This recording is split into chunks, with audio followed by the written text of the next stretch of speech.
जिस दिन तुम्हारे सिग्नेचर तुम्हारे ऑटोग्राफ में बदल जाएंगे, उस दिन समझ लेना कि तुम कामयाब हो रहे हो। डॉक्टर कलाम कहते हैं, हम अपना भविष्य नहीं बदल सकते, लेकिन अपनी आदतों को जरूर बदल सकते हैं। और एक बात निश्चित है कि हमारी आदतें ही हमारा भविष्य बदल देंगी। एक वैज्ञानिक और एक सफल इंजीनियर के तौर पर, जिन्होंने defence research and development organisation और भारतीय अंतरिक्ष अनुसंधान के कई महत्वपूर्ण प्रोजेक्ट्स पर कार्य किया, डॉक्टर एपीजे अब्दुल कलाम एक प्रख्यात भारतीय वैज्ञानिक और भारत के 11वें राष्ट्रपति थे। डॉक्टर कलाम भारत के अंतरिक्ष कार्यक्रम और मिसाइल विकास कार्यक्रमों के साथ भी जुड़े हुए थे, इसीलिए उन्हें मिसाइल मैन के नाम से भी जाना जाता है। वर्ष 2002 में कलाम भारत के प्रेसिडेंट चुने गए और 5 वर्ष की अवधि के बाद सार्वजनिक सेवा, शिक्षण, लेखन आदि कलाओं में लौट आए। उन्हें भारत के सर्वोच्च नागरिक सम्मान भारत रत्न सहित कई प्रतिष्ठित पुरस्कारों से सम्मानित भी किया गया था। दोस्तों, आइए अब हम बात करते हैं उनके प्रारंभिक जीवन की। अबुल फकीर जैनुलाब्दीन अब्दुल कलाम का जन्म 15 अक्टूबर 1931 के रामेश्वरम में एक मुस्लिम परिवार में हुआ। उनके पिता जैनुलाब्दीन एक नाविक थे और माँ अशियम्मा एक गृहिणी थी।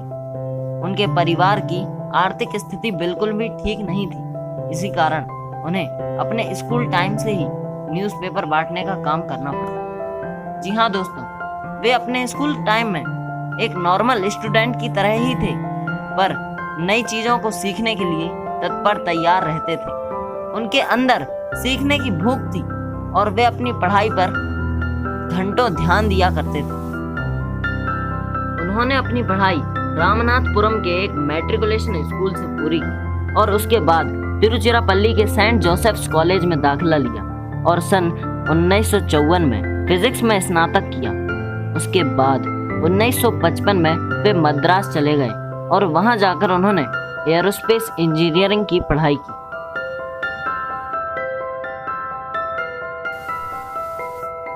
इंजीनियरिंग की पढ़ाई को पूरा करने के बाद कलाम ने रक्षा अनुसंधान और विकास संगठन DRDO में वैज्ञानिक के तौर पर भर्ती हुए। कलाम ने अपने करियर की शुरुआत भारतीय सेना के लिए एक छोटे हेलीकॉप्टर को बनाकर की थी, परंतु DRDO में कलाम को उनके काम से संतुष्टि नहीं मिल रही थी। कलाम पंडित जवाहरलाल नेहरू द्वारा संगठित Indian national committee for space research के सदस्य थे। इस दौरान उन्हें प्रसिद्ध अंतरिक्ष वैज्ञानिक विक्रम साराभाई के साथ कार्य करने का अवसर मिला। 1969 में उनका ट्रांसफर इसरो में हुआ, यहाँ पर वे भारत के सैटेलाइट लॉन्च व्हीकल प्रोजेक्ट के निदेशक के तौर पर नियुक्त हुए। इस प्रोजेक्ट की सफलता के परिणाम स्वरूप भारत का प्रथम उपग्रह रोहिणी पृथ्वी की कक्षा में वर्ष 1980 में स्थापित किया गया। इसरो में शामिल होना कलाम के कैरियर का सबसे अहम मोड़ था। 1963 से 64 के दौरान उन्होंने अमेरिका के स्पेस ऑर्गेनाइजेशन नासा की भी यात्रा की।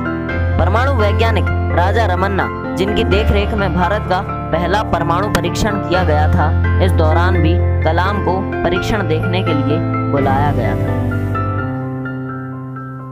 एक रक्षा वैज्ञानिक के तौर पर उनकी उपलब्धियां और प्रसिद्धि को मद्देनजर रख एनडीए की गठबंधन सरकार ने उन्हें 2002 में राष्ट्रपति पद का उम्मीदवार बनाया, जहां विजय प्राप्त कर 25 जुलाई 2002 को भारत के 11वें राष्ट्रपति के रूप में डॉक्टर कलाम ने शपथ ली। जी हाँ दोस्तों, डॉक्टर कलाम देश और समाज के लिए किए गए कार्यों में उन्हें अनेकों पुरस्कारों से सम्मानित किया गया और भारत सरकार ने उन्हें पद्म भूषण, पद्म विभूषण और सर्वोच्च नागरिक सम्मान भारत रत्न से अलंकृत किया गया।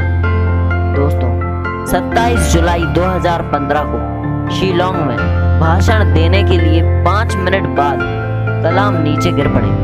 उन्हें हॉस्पिटल ले जाया गया, पर वहां उनकी नाड़ी में कोई हलचल नहीं थी और 30 जुलाई 2015 को भारत के लोकप्रिय राष्ट्रपति रामेश्वरम के मैदान पर पूरे विश्व के सम्मान के साथ मिट्टी में ओझल हो गए। दोस्तों, आपका बहुमूल्य समय देने के लिए धन्यवाद।